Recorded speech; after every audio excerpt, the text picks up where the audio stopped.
This video is brought to you by the Dragon Slayer. Be sure to check out our website for additional articles, videos, and commentary. Welcome back to round 3 of our Modern Monday event. This is game 2 with Tom Pampalone still playing Blue-Red Twin versus Tony Fuda playing Grixis Twin. And Tom Pampalone is up 1 game with the Blue-Red Twin. So what did you sideboard in this matchup? I have a hard time sort of understanding how these decks really fight each other. I mean, I'm assuming there's like the spells and some other nonsense. I was under the assumption game 1 he was going to have hand disruption of some sort. He didn't have anything, so I didn't really care for any of that. There are a couple options I have. I have a negate in the sideboard.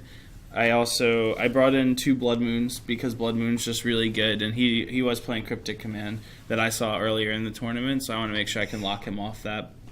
I think that was pretty much it. I don't remember bringing too many things in.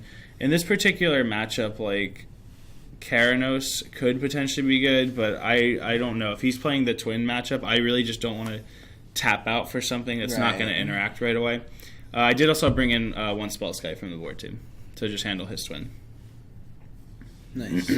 I did notice in these adaptive formats, Colligan's Command is actually doing a ton of work against Spell Sky. It really is. Yeah, as we saw before in the previous game. Or previous match, I should say.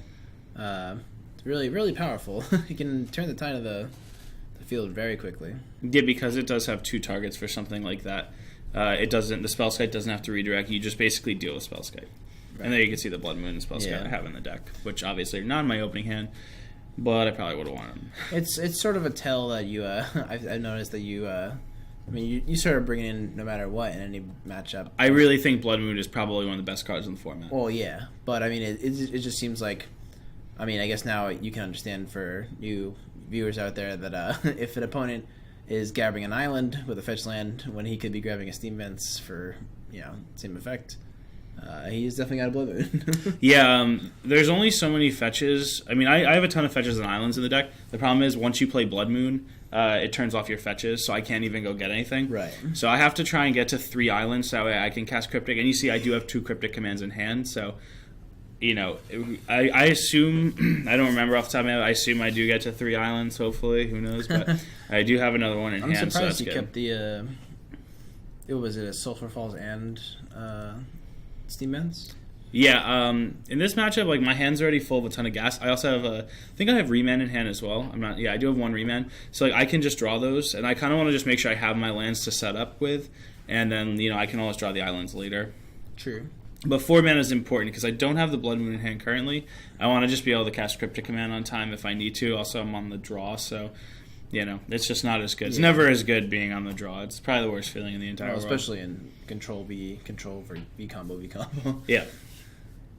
So there he goes, shocking himself. I think that's going to put him down to 16, although I think we had a Lightning Bolt to 17, so he should be down to 15 now. Maybe fetch, shock. Fetch, shock, fetch.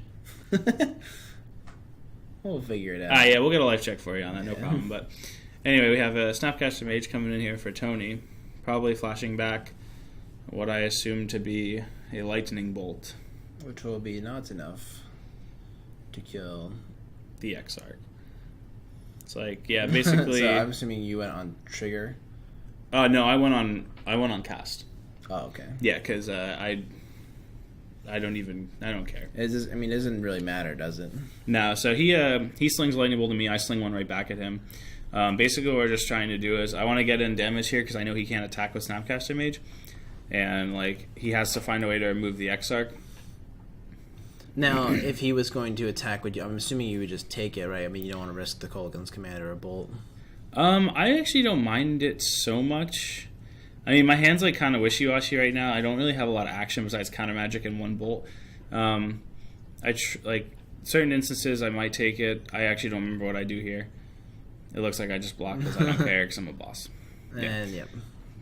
So yeah, I mean, in that situation, like, it's a 2-for-1 on his part. Yeah, that's true. And I think after here he delves for a Tasigur. And this is actually probably my favorite play of the entire game here. I just untap and Cryptic his Tasigur, and draw a card. So he basically delves his entire board away. Yeah. And no resources for Snapcaster Mage. And he can cast it again, but not for a little bit longer. And that just gives me more time to set up stuff. It's always interesting when you sort of, because I mean when you tap out you want to really have an impactful turn, so it sort of like goes, it might go like back and forth or not, but like how was there you kind of got lucky with nothing really big coming back from. Yeah, he would have had to have a fetch land there for him to recast a Tasigur, and actually I wouldn't even mind if he did, because I do have other cryptics in my hand. Yeah, but I'm just saying like in general. Oh yeah, I tried to make that as a powerful turn as possible. Also in this mindset, I'm trying to get to 6 mana here, so I can Snapcaster Cryptic Command, which is probably one of the most powerful spells to lock out the game. Yeah, many a times that's happened to me. Yeah, it's phenomenal. It's probably the best feeling in the world. Not the opposite end. Yeah, I know. Well, you got to play blue more. Well, I don't. Yeah.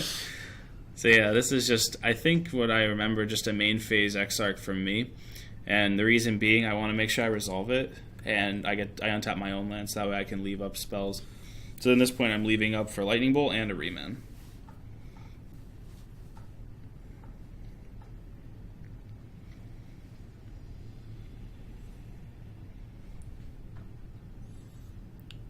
Tony's really thinking what he's got here. Yeah, I mean, in this case, you see he has a Desolate Lighthouse. Fortunately, this is too early in the game, and he has to be very proactive and try and like deal with the Exarch early enough. Otherwise, like he taps out for Desolate Lighthouse, I could just gain board advantage. I mean, you do have the twin in your hand too, so I mean, I do. If he lighthouses for whatever reason on main phase before, he's a madman. We don't even know what cards he has. You're a madman. You just block the Snapcaster Mage, whatever. Yeah, that's true. So okay. So this is before I draw. He Exarchs me, and this is actually fine for me. So this is on upkeep. Yeah, this is on upkeep. So my intention is I get 2 draws here if I remand his Exarch. Because I remand, draw a card, and then draw again, and all I have to do is hit a 4th land, and I can cast my Splinter Twin and just win here.